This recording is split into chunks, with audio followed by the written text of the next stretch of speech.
నిన్ను కన్న తల్లిదండ్రులకి నువ్వు పెట్టడానికి అంత ఆలోచిస్తే రేపు నీకు సిచ్యువేషన్ రాదనుకుంటున్నావా? ఖచ్చితంగా వస్తుంది.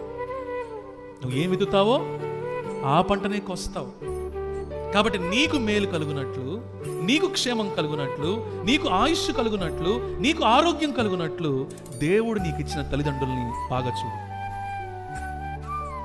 సంతోషంగా చూడు, గౌరవంగా చూడు, ఘనపరిచి చూడు. వాళ్ళు ఎలాంటి వాళ్ళైనా సరే, whoever they may be, నీ తల్లిదండ్రులు ఎలాంటి వాళ్ళైనా సరే నీ వైపు నుంచి లోపం లేకుండా నీ ప్రేమను చూపించు. ఎందుకంటే కొన్ని చోట్ల తల్లిదండ్రులు కూడా కొంతమంది మరి పక్షపాత ధోరణి చూపించే తల్లిదండ్రులు కూడా ఉన్నారు.